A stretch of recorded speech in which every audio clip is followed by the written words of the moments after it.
Help me hit 7,000 subscribers. Support the video with a like and share your thoughts in the comments. I read everyone.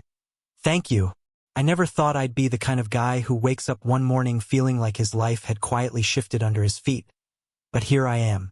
My name's Ethan, I'm 38, and I've been married to Claire for 12 years. Most days I'd say we were normal, comfortable, maybe even predictable.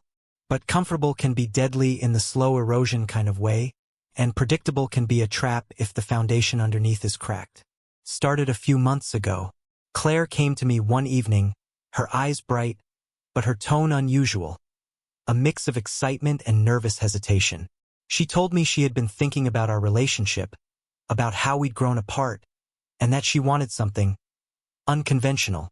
She wanted an open relationship. First, I laughed. "You're joking," I said, trying to mask the sting in my chest with humor. But the seriousness in her face was unmistakable. Claire wasn't one for jokes about serious matters. She went on to explain that she loved me, she said, but that desire alone wasn't enough anymore. She wanted space to explore, to feel the thrill of someone new without leaving me behind. I remember the first hour after that conversation like a surreal fog. Part of me was shocked, hurt, betrayed even. Another part, the rational side, whispered, maybe this was a test, maybe it was curiosity. Maybe I could play along. And, if I'm honest, a small, reckless part of me wondered what it would feel like to watch the tables turn, to reclaim some of the freedom she was suddenly asking for. I spent the night thinking, pacing our living room, replaying every moment, every detail of our marriage. The love was still there, somewhere, buried under years of bills, responsibilities, and routine. But there was also a flicker of resentment. Not just at Claire, but at the world we'd built together, a world that felt safe but suffocating. By the next weekend, I had made a decision. I wasn't going to sit and let Claire experiment on her own while I stayed in the shadows. If we were truly going down this path, I would take charge of the narrative. I met Lola, a charming, witty woman I had known through a mutual friend. She was adventurous, playful, and entirely unaware of the storm I was about to stir. I told her it was an experiment, a chance to be part of a story that would push boundaries, and she laughed, delighted, ready for the thrill.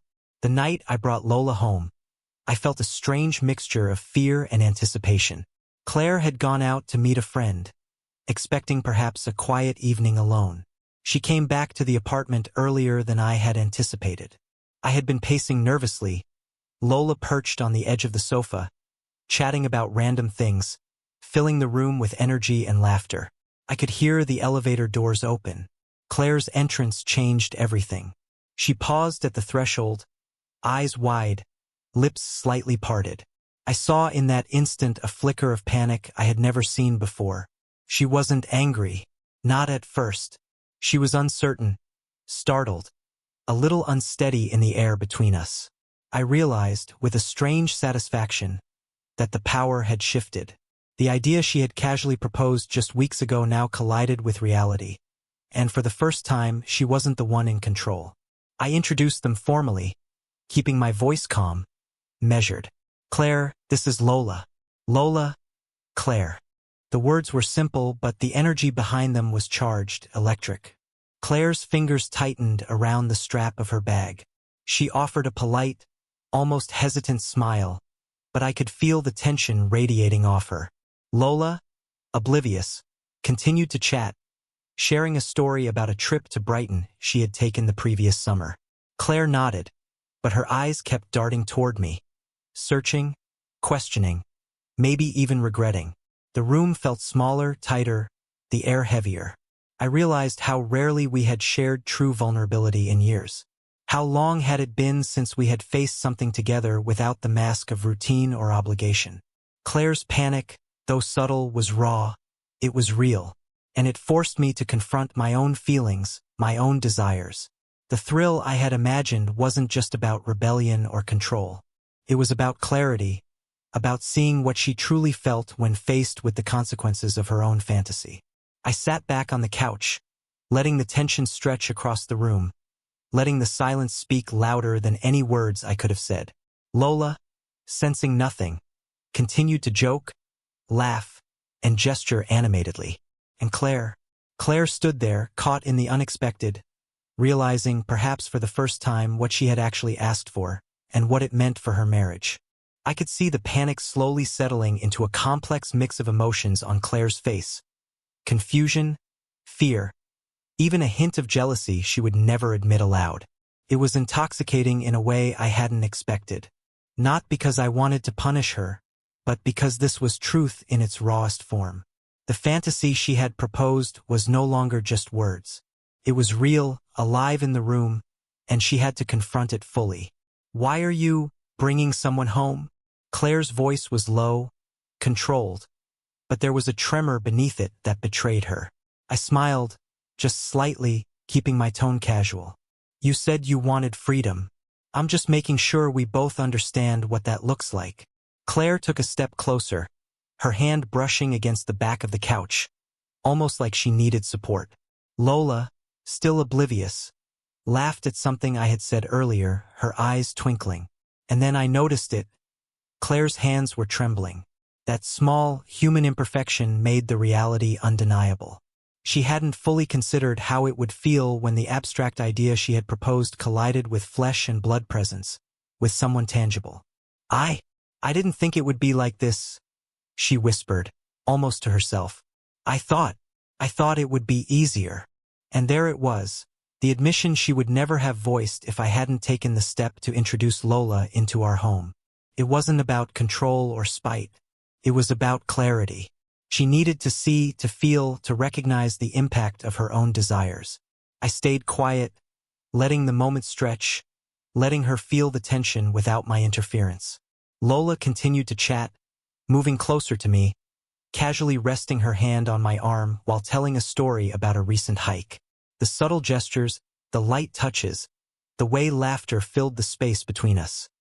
It all contrasted sharply with the distant, guarded energy Claire carried. Finally, she spoke again.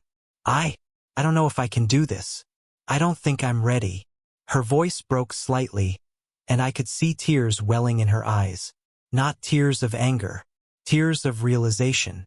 The dream of an open relationship she had held onto so lightly suddenly felt heavy, complicated, terrifying. "I know," I said softly, "and that's okay. None of this has to be permanent. But it's real. This is real, Claire.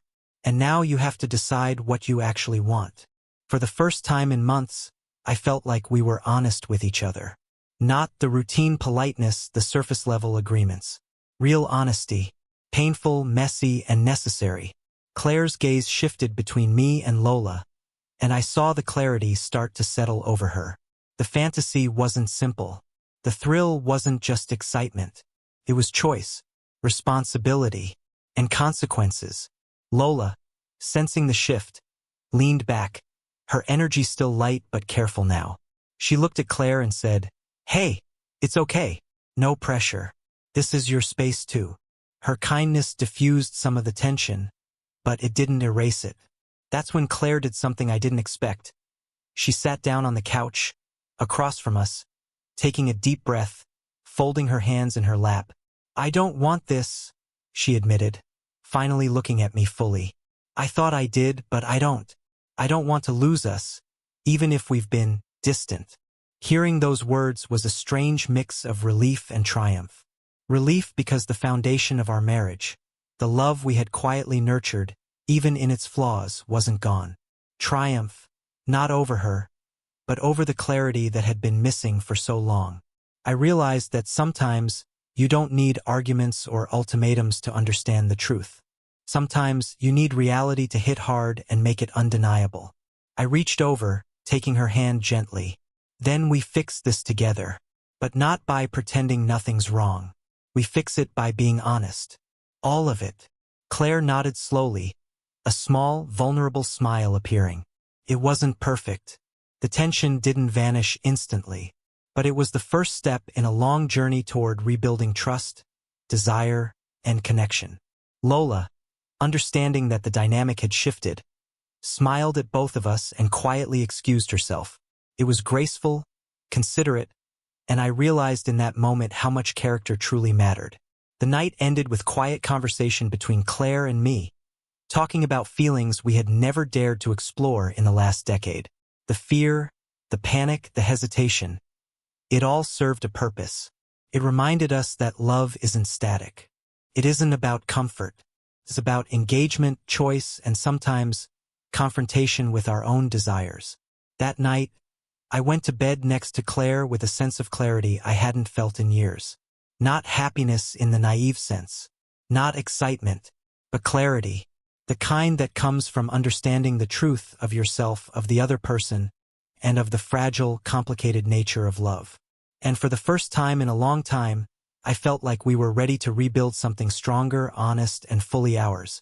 Sometimes, it takes a jolt, a challenge, or even a panic to remind us what we truly value.